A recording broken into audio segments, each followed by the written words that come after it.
स्वागत है आपका जैन साहब। आज जैन साहब फोन लाइन पर हमारे साथ है तैयार। जैन साहब बताएं सर, क्या है पसंद? बिल्कुल, very good morning Anil ji. Kota नहीं हूँ अनिल जी, कोई दूसरी जगह हूँ। पुष्कर हूँ। पहले बोल दो, फोनर पे आते ही आप वैसे याद करते ना कि कोटा तो नहीं है कहीं। जी बट जी। एनीवेज, आज का जो स्टॉक है वो है किर्लोस्कर न्यूमेटिक कंपनी लिमिटेड। और पहले मैं टारगेट देता हूँ 790 800 रुपए के टारगेट के लिए स्टॉक को लेना चाहिए। और पहले ये हाइज जो बनाया हुआ है वो 700 रुपए का हाइज बनाया हुआ, और ये कंपनी को मैं चौथी बार जेम्स में लाया हूँ। और मुझे याद है जब फर्स्ट टाइम मैंने दिया तब नया नया जेम्स सीरीज शुरू हुआ था, तो ये 15वां दिन मान लीजिए आप, 27 जुलाई को हमने शुरू किया था और 12 अगस्त को मैंने ये स्टॉक दिया था 2020 में। तब ये स्टॉक सिर्फ 107 रुपए का हुआ करता था और 135 रुपए का भाव। और आज देखिए मैं 700-800 रुपए के भाव की बात कर रहा हूँ, क्योंकि कंपनी ने ग्रोथ भी गजब की दी है।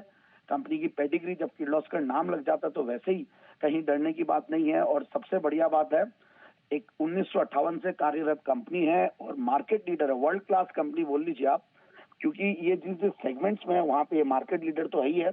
और 3 सेगमेंट्स में आप इनको डिवाइड कर सकते हैं इनके बिजनेस को। कंप्रेशन सेगमेंट है, ट्रांसमिशन सेगमेंट है, और अभी रिसेंटली इन्होंने रेलवेज के लिए एक टाई अप हुआ इनका रोड रेलर्स बनाने का, और वहां पे भी इन्होंने यूएस की कंपनी से टेक्नोलॉजी एक्वायर करके इस सेगमेंट में आए हैं।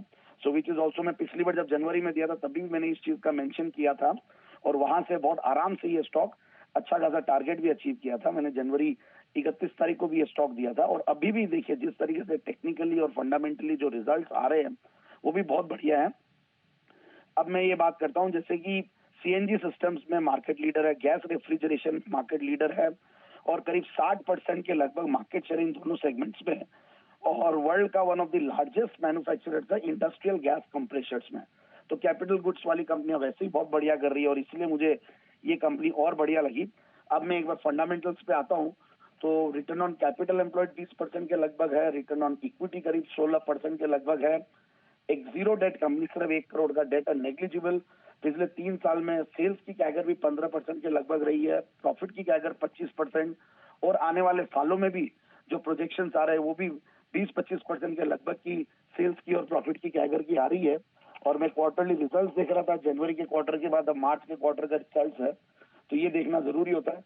मार्च 2022 में और इसमें ओवरऑल बहुत बढ़िया रहा है, टॉप लाइन बराबर सी रही है। और अब मुझे सबसे बढ़िया बात लगती है, हाईएस्ट एवर मार्च 2023 में प्रॉफिट्स इन्होंने कमाया 108 करोड़ के लगभग। सो ये स्टॉक को इन लेवल्स पे देखा जा सकता है, और मार्जिन्स में भी इंप्रूवमेंट आगे एक्सपेक्टेड है। और एफआईआईज डीआईआईज सब लोग जनरली इन टाइप की कंपनियों में इन्वेस्टेड रहती हैं। तो मेरे हिसाब से इस स्टॉक को इन लेवल्स पे लिया जाए, और आराम से 700-800 रुपए के टारगेट्स के लिए। 800 के टारगेट के लिए किर्लोस्कर न्यूमेटिक ये है वो स्टॉक जहां खरीदारी करने के लिए जैन साहब की तरफ से आज